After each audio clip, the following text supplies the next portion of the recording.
de ce conseil du 24 mars 2025. Alors, je vais d'abord donner la parole à Mathieu pour les communications habituelles de début de séance. Merci Anne-Laure. Bonjour à toutes et tous. Quelques informations plutôt d'être divers. Donc simplement vous dire que il y a une communication qui va arriver dans les boîtes aux lettres des rues concernées. Il y a déjà une communication dans la presse et sur les réseaux sociaux par rapport aux zones 30 et l'élargissement des zones 30. Rien de très nouveau ici au Conseil parce qu'on a déjà largement parlé, donc il n'y a rien de très nouveau. C'est le plan communal de mobilité. Et donc voilà. Pour rappel, c'est l'élargissement des zones 30 dans les centres de villages avec des aménagements qui vont être faits. Et donc les ouvriers vont aller sur le terrain à partir du 1er avril pour modifier la signalisation. C'est pas une blague. S'il te plaît ? C'est pas une blague. Non, c'est pas une blague. C'est le premier point. Deuxième point, pour les gens qui habitent Melay, vous avez vu qu'il y a un courrier qui a été envoyé par le promoteur. Souvenez-vous, il y a eu un gros projet immobilier pour lequel il y a eu un permis il y a 2-3 ans. En face de la place du terminus, ils vont commencer les travaux. Et pour être en dehors de la période de nidification, il y a un courrier qui a été envoyé pour retirer les haies le long. Je rappelle que ces haies sont compensées x3, x4 dans les charges d'urbanisme. Et notamment, ils ont l'obligation de faire une micro-forêt au centre de l'îlot. Mais donc, je pense que ça a déjà commencé, parce que je suis passé, oui. Et il y a une partie qui est arrivée, donc voilà. Donc c'est fait dans les règles du permis. Troisième point, c'est concernant le parc du château de Belair. Donc le tour de ronde du château de Belair, souvenez-nous, c'est un dossier justement du développement rural, a été terminé. Donc on passe le décompte final en collège ce mardi, et donc il est déjà utilisable. D'ailleurs, il y a déjà certaines personnes qui ont été dessus. Donc le chemin de ronde, c'est plus ou moins 1 kilomètre. Et donc il y a eu également tout ce qui est retrait des arbres qui ont été considérés comme malades ou mal entretenus ou peu entretenus ou pas entretenus, enfin bref, qui n'allaient pas bien en tout cas. L'idée, c'est de replanter au mois de novembre l'année prochaine. Et ce qu'il y a également, c'est au niveau de la chaussée de Bruxelles. Donc la CLDR avait décidé de faire une liaison cyclable. Donc cette liaison a été faite, sachant que l'idée, c'est de rejoindre la chaussée de Bruxelles, où le SPOI normalement doit faire une piste cyclable tout le long de la chaussée de Bruxelles. Et alors le quatrième point, on avait discuté la fois dernière, par rapport au référendum ou à la consultation populaire. Donc ça se précise, donc on a mis un peu de temps pour terminer le tout de boîte. Il va être envoyé dans les boîtes au niveau de l'ensemble de la commune. Et il y aura une réunion citoyenne le 11 avril 19h30 pour lancer, on va dire, les festivités par rapport à la consultation populaire. Et il y aura 3 semaines pour pouvoir voter, donc voter par papier et de manière électronique. Donc tout ça sera présenté à la réunion citoyenne, et également les arguments pour et contre de l'allumage ou pas de l'éclairage public. C'est la première question, et le fait de mettre ou pas des caméras sur la voie publique. Oui. Attends, je ne sais plus comment ça marche. Je ne sais pas si c'est le moment ou si je dois le laisser en divers. Justement, c'est par rapport à ça. Parce qu'on avait été fort... Tant qu'on y est, vas-y. Voilà. Oui, ça se prête bien de le dire maintenant. Par rapport au fait qu'au dernier conseil, tu nous as dit que ça coûtait 9 000 € pour rallumer l'éclairage. Donc on s'est un petit peu renseigné, c'est quand même énorme, etc. Donc je tenais à dire qu'il y a certaines communes chez qui l'éclairage a été remis et ça ne leur a rien coûté. C'est pour ça qu'on est en négociation. Voilà, et donc je pense que ce serait chouette d'avoir l'info pour cette réunion, justement, parce que les peu de gens qui écoutent, mais l'ont bien entendu, cette notion des 1 000 € ont été très étonnés. Et il y a quand même, semble-t-il, bien moyen de ne pas être à 9 000 €. Quoi. Donc le coût qu'ils nous ont donné, donc c'est un courrier officiel, c'est 9 000 €, mais effectivement, quand on les a rencontrés, ils étaient prêts à discuter. Pourquoi ? Parce que eux, ça les avantage d'avoir l'éclairage allumé, parce que leur business plan est fait avec un éclairage allumé. Et donc, on a essayé de négocier avec eux, et ils étaient prêts à faire une courbe rentrante, mais c'était quand même un coût, je pense qu'il parlait de 4 à 5 000 euros. Enfin voilà, Donc, sache-le, il y a des communes qui n'ont rien payé. Moi, je suis intéressé d'avoir le nom des Ça, je te communes. le dirai, mais Et c'est peut-être toujours pas ça un ici. peu le problème de ce genre de structure où c'est parfois la tête Oui, du mais client. c'est bon à savoir pour toi en négociation, je pense. Ok, merci. Voilà, ok. On finit pour les communications. On peut commencer l'ordre du jour de la séance. Donc, le point 1, le procès verbal de la séance du Conseil du 17 février. Alors, voilà, je ne sais pas s'il y a des remarques par rapport à ce PV. Il y avait une petite remarque de notre côté par rapport au point 14, 16, 17, 18, quelque chose comme ça, où il manquait les votes. J'avais la même remarque. Voilà, mais donc il y a une nouvelle version qui a été chargée dans IMIO qui prend en compte cet ajout-là. Mais mis à part ça, je ne sais pas s'il y a d'autres remarques, non? Ok, Mathieu. Oui. Oui. Oui. Oui. Oui. Oui. Oui. Oui. Oui. Oui. Oui. Oui. Oui. Oui. Oui. Oui. Oui. Et oui. L'objet 2, donc, ce sont les décisions de tutelle. Ici, donc, ça concerne 4 délibérations du collège communal, donc, du 21 janvier 2025, concernant un marché stock pour la signalisation du 21 janvier 2025, aussi pour l'égouttage, donc l'attribution de la tranche ferme pour l'égouttage et l'amélioration de la rue Henri Loriot. La délibération du collège du 28 janvier 2025 sur l'avenant 10 de la rénovation du château de Belair et la délibération de la même date pour l'attribution du marché stock et l'agage et abattage d'arbres. Et toutes ces décisions n'appellent aucune décision de tutelle. C'est une communication.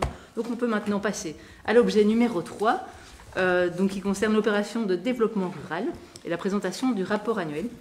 Alors avant de céder la parole à Marie Burette, qui est de la Fondation Rurale de Wallonie, qui est venue nous présenter le rapport annuel, juste peut-être un petit rappel de ce que c'est une opération de développement rural, puisque nous on baigne dedans, mais c'est peut-être pas évident pour tout le monde. Et donc c'est une opération par laquelle les citoyens peuvent participer à des projets en lien avec la ruralité, donc où les citoyens sont mis ensemble avec des élus pour monter un programme de projet, ce qu'on appelle le PCDR, donc le Programme communal de développement rural, et qui porte sur 10 ans. Au Bon-Villers, le dernier programme communal de développement rural a été adopté en juillet 2020, et donc il est valable en principe pour les 10 prochaines années. Et Marie va continuer, va poursuivre, vous présenter le rapport annuel du PCDR pour 2024. Alors, je ne vais pas vous présenter le rapport annuel dans son détail parce que vous y avez accès normalement dans vos documents. Et si ce n'est pas le cas, vous y aurez accès sur le site internet parce que c'est un document qui est officiel et qui devra s'y retrouver. Et je vous propose une petite présentation mais qui va être assez brève. Je n'ai pas envie de vous assommer ce soir. Par contre, on trouvait ça intéressant de revenir effectivement un petit peu sur ce fameux PCDR des Bon-Villers et de l'accompagnement que nous, FRE, on a avec votre commune. Un petit refresh est toujours intéressant. Je sais que parmi vous, il y a des nouveaux conseillers, conseillères. Et donc voilà, on va faire ça, mais c'est très rapide et l'info, vous pourrez y retourner si vous avez besoin plus tard. Voilà, n'hésitez pas à poser des questions. Alors, je vais parler en 2-3 mots qui on est nous, Fondation Rurale de Wallonie. Donc, on est un organisme privé pluraliste et indépendant, reconnu d'utilité publique. Pluraliste parce que dans notre conseil d'administration, il est formé à la proportionnelle du Parlement wallon. Et donc se retrouvent dans notre CA tous les partis et tous les représentants. Alors on est en charge de mission de service public, donc on a une convention cadre avec la région wallonne qui nous charge de plusieurs missions que je vais vous présenter, mais la mission principale c'est d'accompagner les communes rurales qui décident de faire une opération de développement rural. Et donc, notre raison d'être, c'est vraiment le développement des régions rurales wallonnes. On est là pour ça. On est là que s'il y a ce développement rural wallon.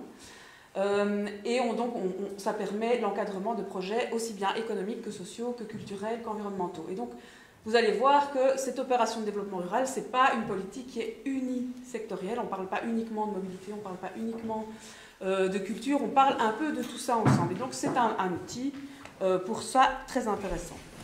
Donc nos missions, les opérations de développement rural, ODR, il y a beaucoup d'abréviations, mais donc ODR c'est Opération de développement rural. Donc là, on accompagne les communes qui se lancent dans cette opération. On a une petite mission d'accompagnement de l'appel à projet biodiversité. Donc c'était un appel à projet jusqu'à présent qui permettait aux communes wallonnes de faire des projets en lien avec la biodiversité. Chaque année, il y a accès à ça. Alors PBE, c'est Plan Bois Énergie. C'est une petite mission qui nous permet d'être facilitateur auprès des secteurs publics sur le Plan Bois Énergie. Plan Bois Énergie, c'est la possibilité de faire des chaudières au bois et donc aux plaquettes ou aux pellets.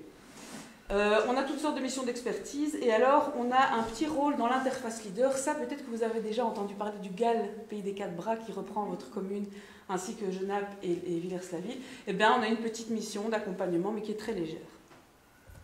Alors, donc, notre rôle, principalement, c'est d'animer le processus participatif. Dans toutes les missions que vous avez vues précédemment, il y a toujours une petite touche de participation citoyenne. Eh bien, notre rôle, c'est de l'animer. Et donc, on peut animer aussi bien des processus avec les citoyens en général, mais ça peut aussi être des processus de travail, de groupes de travail, de la communication, des échanges d'expériences, etc.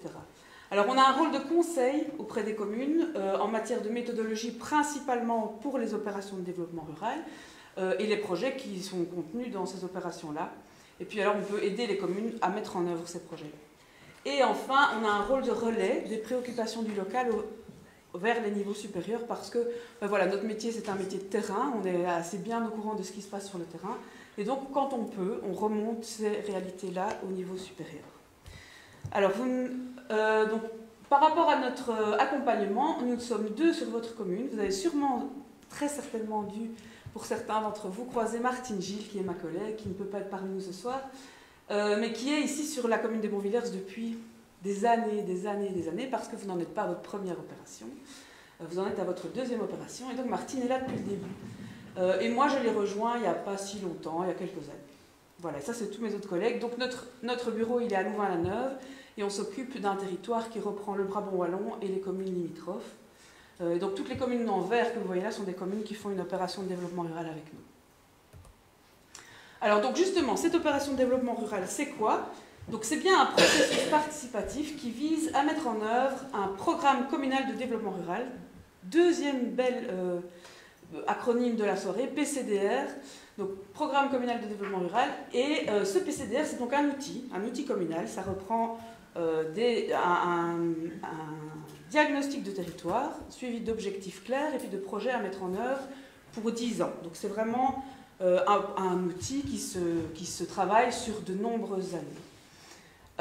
Donc, pour pouvoir mettre en œuvre ces projets-là, il y a une condition qui est la condition de la mobilisation de la population. Au travers principalement de sa commission locale de développement rural, troisième acronyme, CLDR. Parmi vous, certains font partie de cette CLDR, donc cette CLDR qui est formée d'élus et de citoyens. Et donc c'est vraiment l'organe participatif communal qui permet de mettre en œuvre les projets du programme communal de développement rural. Et alors, ben, l'avantage qu'a une commune à faire tout ce travail, parce que c'est un vrai travail au quotidien de pouvoir mettre en œuvre ces projets-là avec la population, l'avantage qui est là, c'est qu'elle peut avoir des subsides en développement rural qui peuvent aller jusqu'à 80%. Donc, par exemple, le parc de Belair dont parlait Mathieu est un de ces projets qui a pu bénéficier de subsides, mais ce n'est pas le seul. Alors là, vous pourrez vous y replonger si vous voulez un peu plus tard, mais c'est le cadre justement de ces subsides qui est le cadre actuel, qui peut évoluer, mais jusqu'à présent, c'est ça le cadre dans lequel on rentre. Et donc, le développement rural, il finance toutes sortes de projets que d'autres instances financeuses ne financent pas. Donc ils viennent compléter ce que le SPOI Mobilité peut mettre ou ce que le SPOI Logement peut mettre. Enfin voilà, ils viennent augmenter un peu les subsides que d'autres financeurs donnent. Alors, mettre en œuvre un projet de développement rural, comme le parc de Belair, ce n'est pas un travail de tout repos. Je trouve que c'est important de bien savoir que c'est une énorme charge administrative parce qu'il y a plusieurs étapes à respecter, plusieurs moments où la commune peut avoir des promesses pour les subsides, et donc au final, tous ces projets, en général, mettent au minimum 3 ans à aboutir. Ça, c'est un minimum. Parfois, ça peut être plus, parfois, ça peut aller beaucoup plus vite, mais ça, c'est très, très rare. Voilà. Alors, donc tout ça est géré par un cadre législatif qui donne les règles du jeu qu'il faut respecter, avec un SPOE développement rural, donc un service public de Wallonie, qui lui est là aussi présent pour contrôler que la commune fait bien et reste bien dans les clous. Donc, une base de décret qui date de 2014, et puis un arrêté du gouvernement, une circulaire ministérielle, ces deux derniers qui peuvent encore évoluer avec la nouvelle législature. Donc ça, on ne sait pas encore. Alors, au Pont-Villers, vous avez une CLDR de 33 membres, 6 issus du conseil communal, et donc, vite le calcul, 27 de la part citoyenne, donc qui ne sont pas élus. Et la présidente de CLDR est donc Émilie, ici à côté de moi, Émilie Van Campernoll, qui a ce rôle-là. Alors, donc votre PCDR est actif depuis 2020, il est actif jusque 2030, et donc vous êtes en 2025, pile poil, à la moitié de votre PCDR. Et donc, quelque chose qui est quand même assez remarquable pour la commune des Pont-Villers, c'est que sur les 32 projets de votre programme, donc on est à la moitié, hein, il y en a 9 qui sont réalisés, 6 qui sont en action continue, 11 qui sont en cours et seulement 5 qui sont en attente.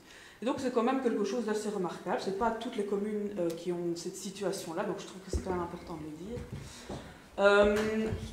Donc dans les 11 projets qui sont en cours, il y en a 5 qui ont une convention actuellement en développement rural. Ça veut dire 5 qui bénéficient ou bénéficieront de subsides. Et donc ces 5 projets, c'est le parc de Belair, aidez-moi si je m'embrouille, il y a la liaison lente, donc ça c'est le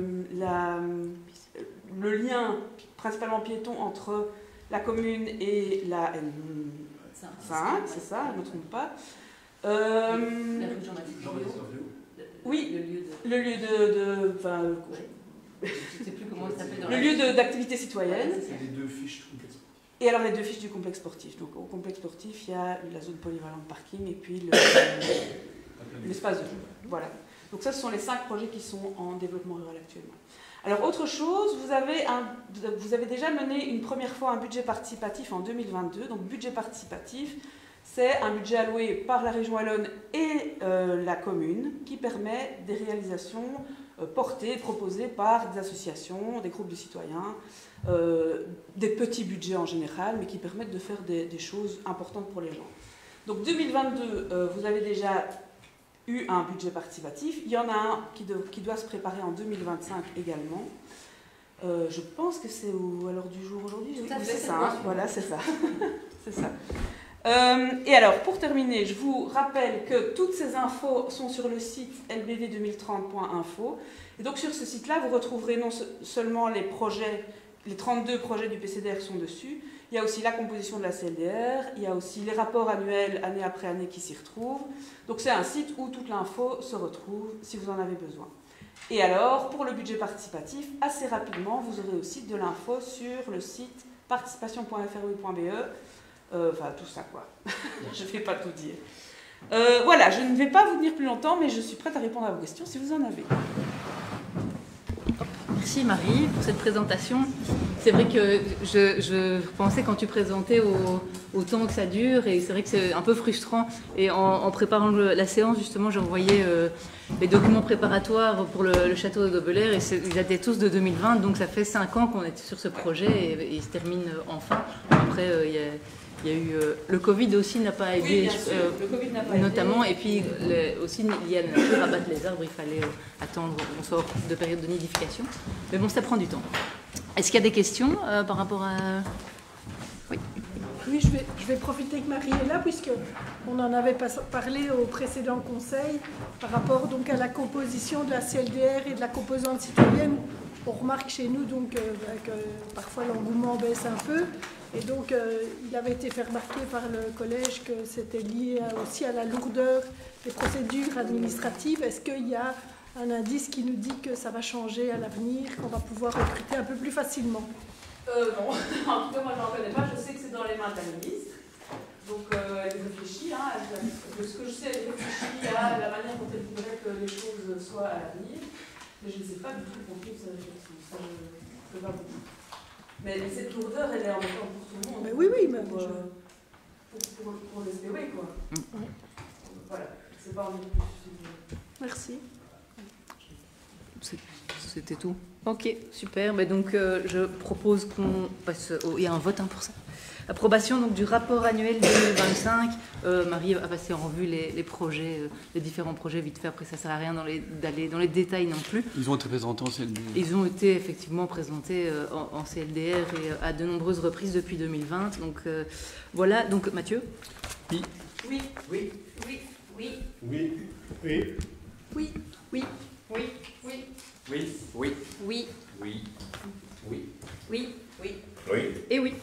Alors l'objet 4, ça concerne le budget participatif dont Marie vient de parler aussi. Et donc effectivement, il y a une nouvelle opération qui est lancée. Donc les 2 projets qui ont été subventionnés grâce à cette opération précédente, c'est l'Iceberg Soyons Four avec son four communautaire et alors le sentier Wawa à Wayo. Donc le fait de redessiner un sentier à Wayo. Alors donc ici, on va lancer un nouvel appel à projet. Donc comme Marie a expliqué, c'est maximum 10 000 € par projet, 5 000 € de fonds propres, donc fonds communaux, et 5 000 € de fonds régionaux. Alors ça doit être des projets qui sont liés aux objectifs du PCDR. Bon, Marie en a parlé aussi, c'est assez large, c'est tout ce qui concerne la ruralité, la culture, la mobilité. Voilà, alors ça va être lancé, je n'ai plus la date en tête maintenant. Ça m'échappe. Ici, au moins, durant le second semestre, il y aura des communications à ce sujet-là. Et donc, tous les citoyens, les associations qui ont envie d'un petit coup de pouce et qui lancent des projets qui peuvent être éligibles pour ce genre de subsides, qui n'hésitent pas à participer, à introduire leur candidature. Et voilà, je ne sais pas si tu veux rajouter un truc. Ah oui, voilà. Comment? Ok. Donc, la réunion donc il y aura une réunion explicative pour les. Pardon. Enfin, dans le dossier, il y a le rétroplanning de l'ensemble des projets, et donc ça doit maintenant repasser chez la ministre. Et une fois qu'on a son accord, il y a une réunion explicative pour les porteurs de projets. Il y a un arrêté ministériel qui doit être rédigé. Et donc voilà. Donc ce sera surtout la pub fin mai, début juin, avec le dépôt des projets. Ouais. Donc il y aura une réunion explicative ou du mois de septembre. C'est ça. Ouais. Voilà. Donc entre le 15 août et le 30 septembre. Voilà. Vas-y. Oui. Oui. Oui. Oui. Oui. Oui. Oui. Oui. Oui. Oui. Oui. Oui. Oui. Oui. Oui. Oui. Oui.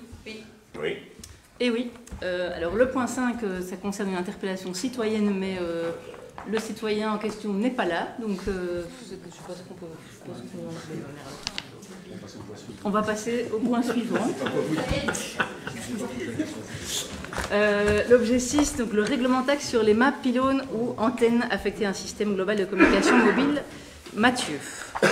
Oui, donc vous connaissez un peu le dossier.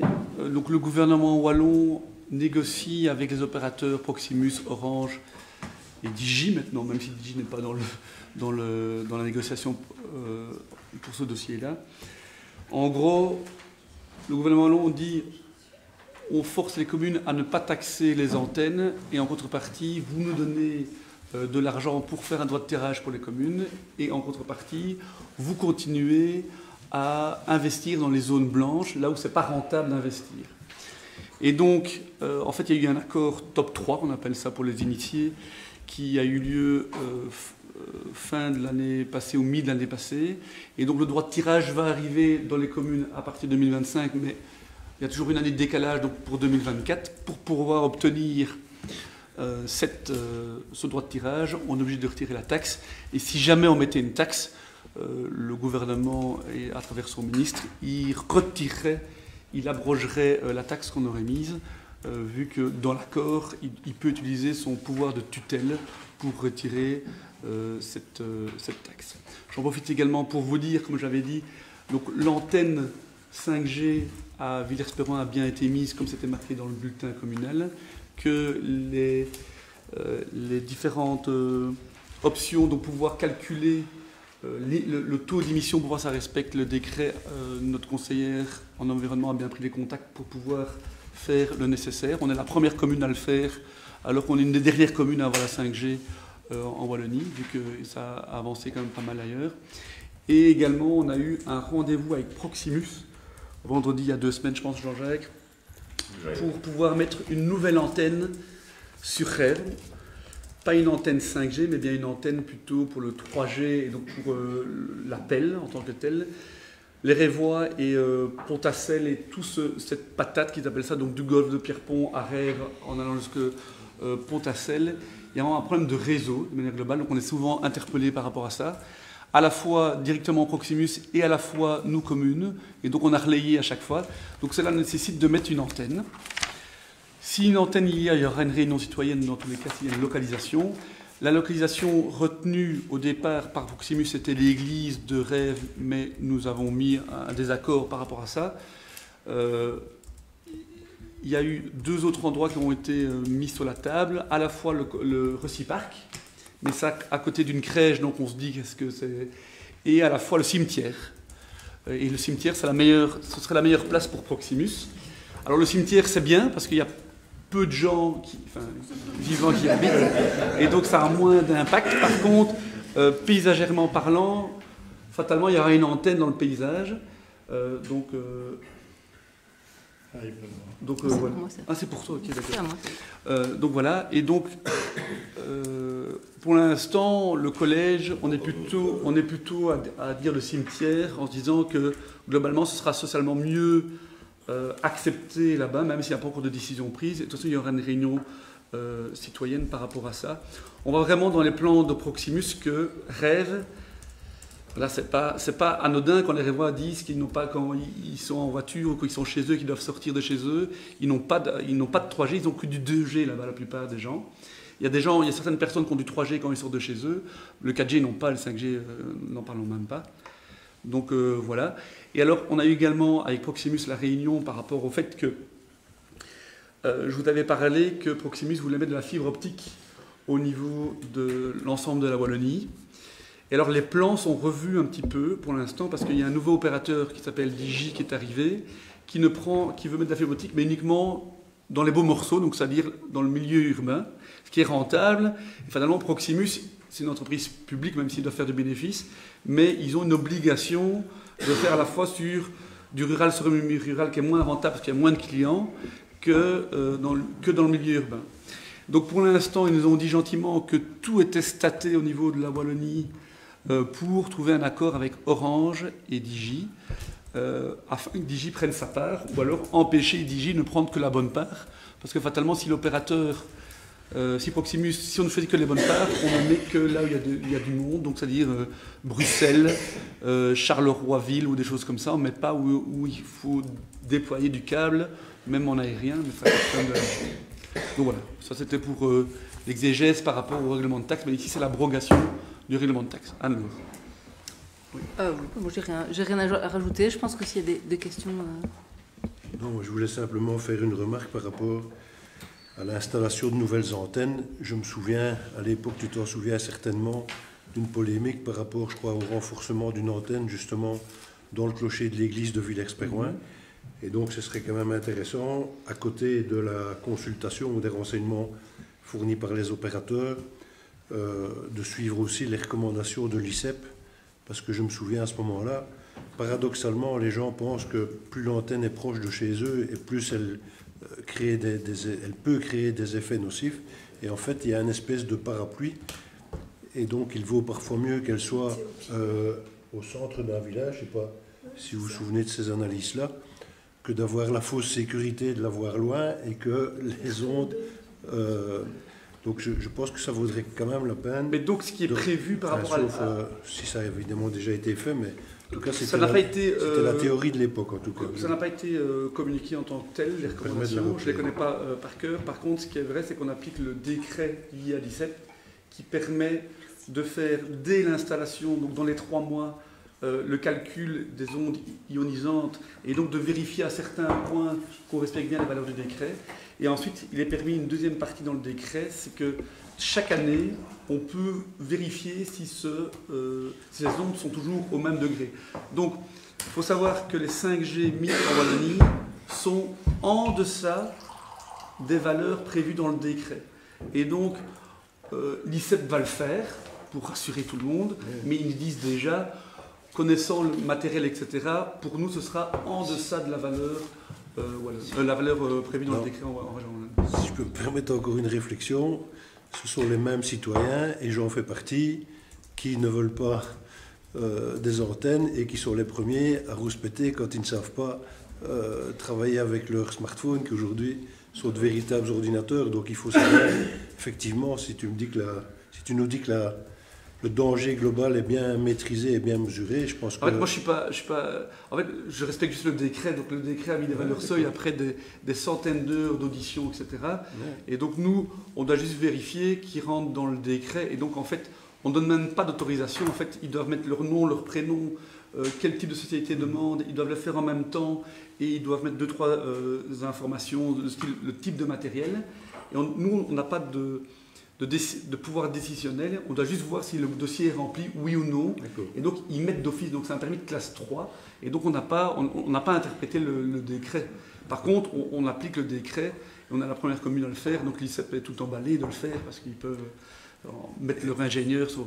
Et alors, un dernier commentaire, si je peux me permettre, par rapport aux zones blanches et aux zones grises. Oui.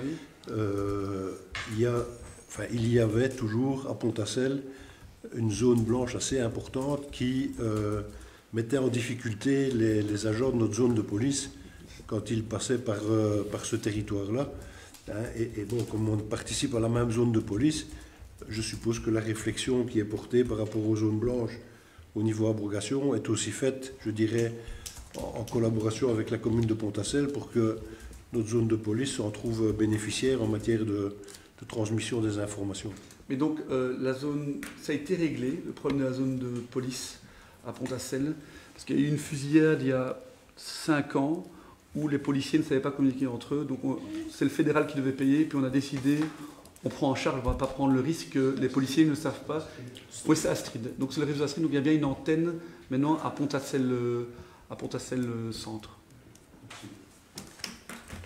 S'il n'y a plus de remarques, je propose qu'on vote donc l'abrogation du règlement taxe pour se conformer à la circulaire. Mathieu. Oui. Oui. Oui. Oui. Oui. Oui. Oui. Oui. Oui. Oui. Oui. Oui. Oui.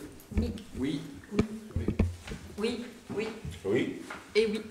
Marie, j'ai oublié de le dire, mais si tu veux quitter, tu es libre. Si tu veux rester, tu es la bienvenue aussi, bien sûr. Hein, mais voilà, ne te sens pas obligée, quoi, je veux dire. Parfait. Alors, donc le point 7, règlement redevance sur l'occupation du domaine public lors de marchés. Sur ce point-là, c'est bien aussi. Ok. Donc, vas-y Mathieu. Oui, c'est l'ajout d'une exonération pour les marchés qui se déroulent le week-end. Parce que qui dit redevance dit mise à disposition d'un membre du personnel communal. Qui dit mise à disposition un samedi ou un dimanche, c'est récupération à 150% au début et à la fin. Et donc pour 3 ou 4 maraîchers, on a décidé de donner cette exonération. Alors la question pourrait être pourquoi on ne le fait pas pour Fran ? Et donc la question pour Fran en fait est la suivante, c'est que 70 ou 80%, c'est historique, des recettes du marché vont au comité du FED de Fran, parce que c'est eux qui avaient créé le marché à l'époque, au tout début, au début des années 2000, je ne sais plus quand. Et l'idée n'est pas de revenir sur l'accord qui a lieu, parce qu'ils comptent sur cette partie, et d'ailleurs, ils dynamisent le marché en faisant un bar. Donc c'est pour ça qu'on pourrait dire, mais pourquoi ne l'appliquez pas la même chose à Fran et Gosselies, mais c'est pour ça qu'on ne l'applique pas. Et objectivement, les maraîchers ne sont pas demandeurs. Ils sont très contents du service qu'ils ont à Fran et Gosselies. Il n'y a jamais personne qui est revenu et remettre ça en cause. Donc voilà, par contre, ils remettaient en cause du fait qu'ils n'avaient pas le service qu'ils avaient à Fran et qu'ils devaient payer une redevance, qui était tout à fait juste. Et nous, en fait, ça nous coûte beaucoup plus cher de mettre à disposition une personne pendant 3 ou 4 heures que d'avoir quelques dizaines d'euros à chaque marché. Donc voilà. Vas-y Marie-Cécile. Juste du concret, par curiosité, c'est quoi en fait le service qui est fourni le lundi, puisque maintenant il se branche directement sur la cabine? Juste pour ça, qu'est-ce que c'est l'agent conservateur. Vas-y. Les panneaux, les poubelles, Les contacts pour enlever les véhicules lorsqu'il y a des véhicules qui sont sur le parking, Oui, non, c'est par essentiellement. curiosité. Par contre, je profite que j'ai la parole. On avait suggéré, demandé qu'à l'occasion, on ait un récapitulatif des taxes et justement dans la même idée que ce que vous avez fait précédemment pour une taxe qu'on a donc supprimée parce que quand on fait le prorata de ce qu'elle rapporte, est-ce que c'est envisageable d'y penser à l'occasion? Ça peut être peut-être un bel exercice justement par rapport au marché aussi. Le travail a été demandé, mais je ne pense pas que ce soit encore été fait avec le changement de directeur financier, mais c'est bien le but de donner l'info. En fait, on doit être prêt pour la prochaine année de taxation.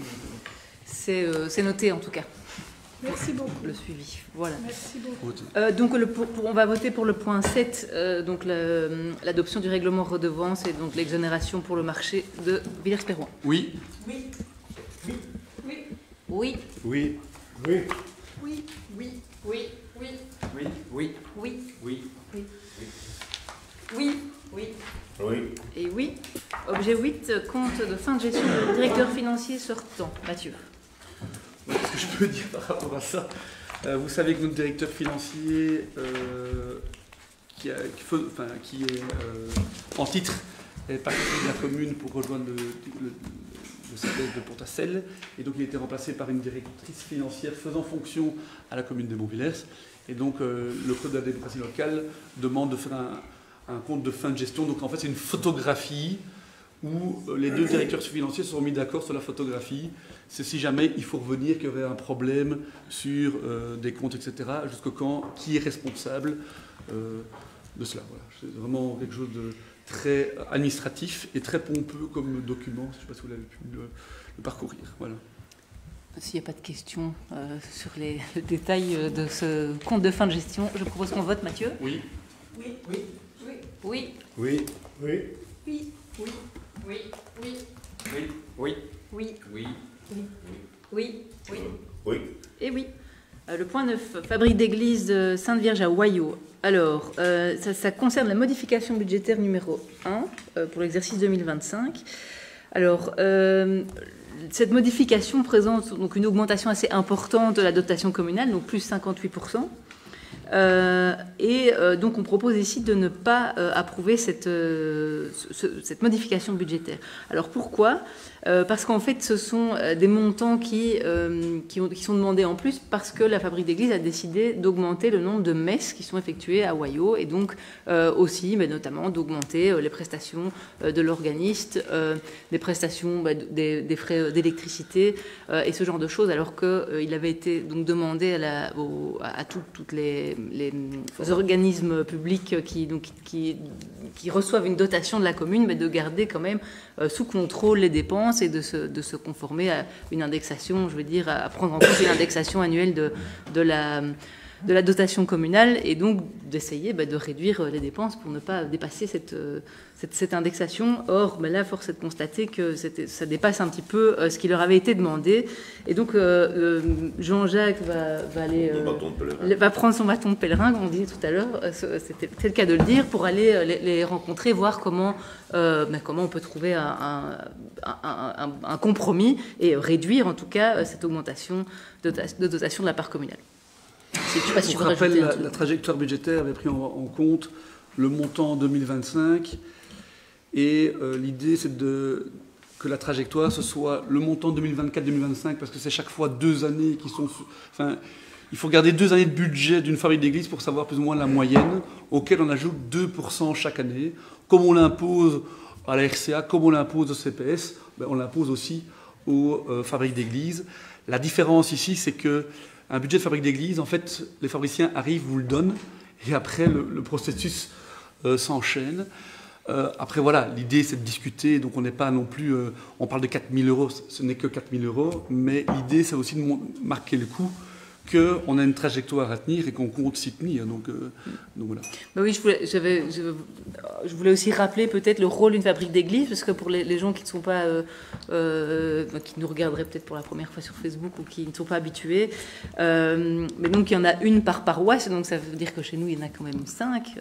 Donc voilà, l'autorité communale la commune a un pouvoir de tutelle sur en tout cas une partie des finances. Et donc c'est vrai que c'est normal que la commune garde aussi un peu sous contrôle ces dépenses-là, parce que sinon tout le monde finalement se fait plaisir et ça retombe après sur le dos de la commune. Mais il s'agit évidemment aussi de ne pas les laisser tomber et de continuer à les soutenir dans leur rôle très culturel et lié au culte, qui est très important évidemment. Et alors, l'information aussi importante, c'est qu'il y a une volonté des ministres successifs des pouvoirs locaux, c'est de fusionner les fabriques d'églises pour professionnaliser également les fabriciens. Parce que, je ne vais pas vous faire un dessin, mais l'âge étant qu'on ne sait pas si on va retrouver des fabriciens pour remplacer les fabriciens existants. Et donc, il y a une circulaire qui a été envoyée par l'ancien ministre des pouvoirs locaux qui demande aux communes de fusionner les fabriques d'églises. Et donc, il y a déjà une prise de contact avec le FEGEBON, on appelle ça. Le GFEBON, voilà. Le GFEBON. Donc, c'est l'ensemble des fabriciens qu'on réunit. Et l'idée, c'est d'être de plus en plus, pas fusionné, parce que le but, c'est que chacun puisse garder son... Mais voilà, ça se tire un peu, pas dans les pattes, mais ils ont chacun leur manière de voir comment on paye une sacristine, ils ont chacun leur manière de payer un organiste, ils ont chacun leur manière. Et donc l'idée, c'est d'aller vers de plus en plus d'intégration, et qui va être liée au fait que, à mon avis, il y aura beaucoup de fabriciens d'églises dans 10, 15, 20 ans, et donc il va falloir trouver une solution. Et moi, je trouve qu'ils ont ils sont nécessaires parce que ça retire du travail à la commune, objectivement. Si la commune devait gérer ce qu'il gère en termes de petits travaux, etc., ce serait encore du travail supplémentaire pour notre service travaux. Donc je ne jette pas le modèle fabrique d'église, mais peut-être plus d'intégration. Peut-être qu'on pourra faire aussi des économies parce qu'on fera un seul marché pour le service social, on fera un seul marché pour certaines choses. Donc voilà. Voilà, je ne sais pas s'il y a des réactions ou des questions par rapport à... Vas-y. C'est un petit peu trivial, mais qu'est-ce qui se passe quand on fait une non-approbation ? Le budget n'est pas approuvé, on va rediscuter en fait avec le... C'est ça, donc ça va revenir. Oui. Ils ont une possibilité de recours. Le but n'est qu'il n'aille pas en On est recours. bien d'accord, mais c'est très pratico-pratique. On n'a jamais eu une non-approbation. J'ai posé la même question. Voilà. Ok, mais donc vas-y. Oui. Oui. Oui. Oui. Oui. Oui. Oui. Oui. Oui. Oui. Oui. Oui. Oui. Oui. Oui. Oui. Oui. Et oui. Le point 10, convention de subvention exceptionnelle. C'est pour la Royale Étoile Sportive Franoise Bruno. Et donc on vous demande d'approuver la convention pour l'octroi d'un subside exceptionnel de 12 800 € pour la Royale Étoile Sportive Franoise, pour leur permettre d'organiser les activités sportives au profit du public, sachant qu'ils ont déjà un subside annuel de 3 507 €. Voilà, donc si c'est un subside exceptionnel. Et que ce subside était déjà dans le budget 2025 qui a été voté au mois de décembre 2024. Voilà, s'il n'y a pas de questions, non, je propose qu'on vote. Mathieu ? Oui. Oui. Oui. Oui. Oui. Oui. Oui. Oui. Pardon. Oui. Oui. Oui. Oui. Oui. Oui. Oui. Oui. Oui. Et oui. Objet 11, octroi de subside pour l'ASBL LBV Fest. Bruno. Donc, c'est un subside pour l'organisation du festival l'LBV Fest au complexe sportif de Franegasli. Un subside ce qu'on donne à chaque association, donc un subside de 312 €, mais je pense que c'est même 318 parce qu'il a été... Oui, il y a une erreur dans le chiffre. On peut acter l'indexation. C'est bien 318 € et non pas 312. Sachant qu'ils ont également une aide matérielle, ils ont l'allocation gratuite du complexe, ils ont l'aide d'ouvriers. Transport gratuit, poubelle, tout ça. Voilà, ça c'est des remarques. S'il n'y a pas de questions, on peut voter. Mathieu ? Oui. Oui. Oui. Oui. Oui. Oui. Oui. Oui. Oui. Oui. Oui. Oui. Oui. Oui. Oui. Oui. Oui. Et oui. Point 12, encore un subside pour l'association de fait Les Carottis. Bruno.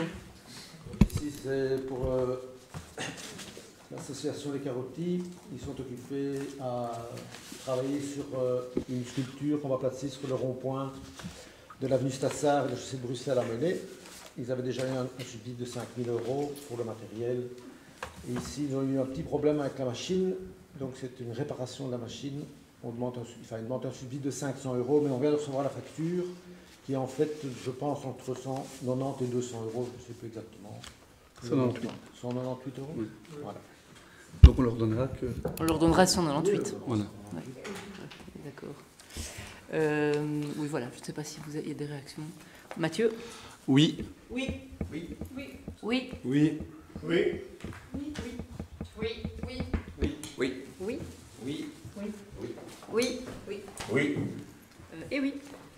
Alors l'objet 12, ça concerne le renouvellement de la commission consultative communale d'aménagement, c'est le 13, pardon, désolé, commission consultative communale d'aménagement du territoire et de la mobilité, encore une abréviation, la CCATM, qui doit être renouvelée.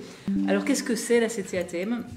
Eh bien, c'est une commission qui rassemble aussi des citoyens et des élus, et qui a pour mission de remettre des avis. Alors, pour le coup, c'est un peu plus officiel, on va dire, parce qu'ils remettent des avis officiels et obligatoires, dans certains cas, sur des dossiers d'urbanisme ou des dossiers qui concernent l'aménagement du territoire ou la mobilité.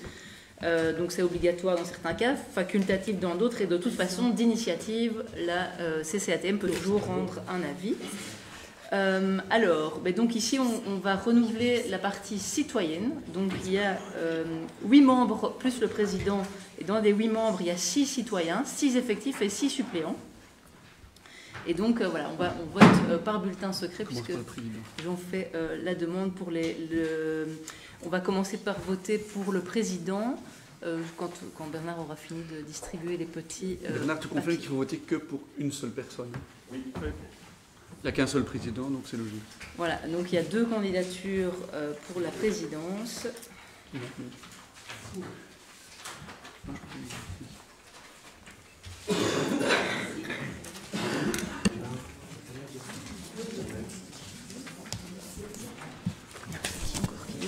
C'est Thomas qui doit... Thomas et... Vas-y. Merci. J'avais un commentaire à faire au nom de notre groupe. Alors, entendez-moi bien, je ne fais pas de commentaires liés aux personnes, ni à leur qualité, ni à quoi que ce soit. Je veux juste signaler que dans notre cas, dans le cas de notre groupe, on ne va pas suivre la consigne que vous proposez par rapport au vote, simplement parce qu'on pense qu'un des 2 candidats, même si on est bien d'accord, il n'est pas conseiller communal, il est quand même mandataire pour votre groupe au CPAS. Et donc, il y a la loi, l'esprit de la loi, et pour nous, c'est quand même assez proche. Et donc, on respecte votre choix, mais on entend faire entendre le nôtre. Et j'insiste en disant bien, ça n'est pas lié à la personne, c'est vraiment lié au fait de son étiquetage très clair en tant que citoyen Montvillers-Soir. Pour info, c'était déjà le cas il y a 6 ans et tu avais voté oui. Tout à fait, mais on avait fait la remarque gentiment, mais bon, voilà. Ici, comme l'autre fois, il n'y avait pas 2 candidats. Ici, il y en a 2. Et donc, ça justifie de faire la remarque, puisqu'il y avait possibilité de prendre l'autre candidat, ce qui n'était pas le cas il y a 6 ans. Ok, merci Marie-Cécile pour ta remarque. Et oui, ceux qui dépouillent, Thomas, je ne sais pas s'il était tout seul. Il est tout seul. Si, Louise, normalement, tu dois lui donner un coup de main. Allez, hop, hop, hop.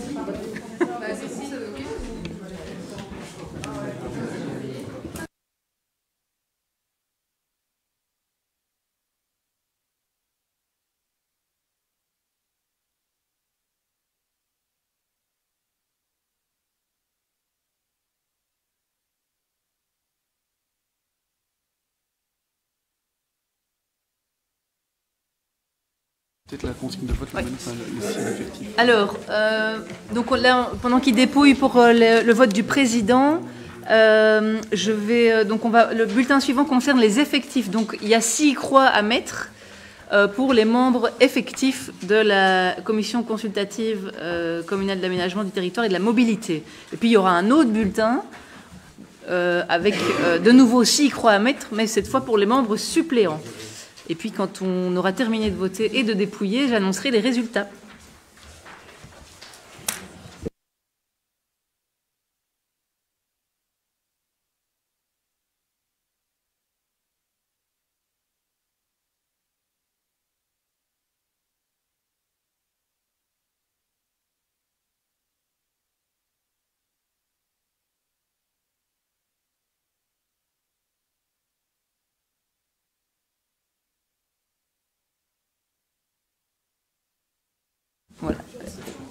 Et donc c'est par 15 voix contre 6. Non, c'est 6 pour Aurélie et, Oui, et 15 pour Benoît Huc. Oui, donc il y a, je dois dire les deux. Ok, donc il y a 15 voix pour Benoît Huc et 6 voix pour Aurélie L'Église. Ici, j'aurais voulu de nouveau faire une remarque, si vous permettez. Donc, Vas-y. Au nom de notre groupe, on est un petit peu de nouveau, ça n'a absolument rien à voir avec les personnes ni leur qualité. Simplement, on trouve que la répartition est un peu légère, notamment pour Villers-Perroin qui n'a qu'un candidat. On trouve aussi qu'il y avait 3 agriculteurs qui se proposent, il n'y en a finalement plus qu'un qui est retenu. Et donc, on va se permettre de voter un peu différemment par rapport à vous. Par contre, ce que je n'avais pas compris, c'est qu'on voterait d'abord pour les effectifs et puis pour les suppléants. Donc je voudrais bien demander une interruption de séance pour qu'on puisse se mettre bien d'accord entre nous par rapport à ces 2 votes.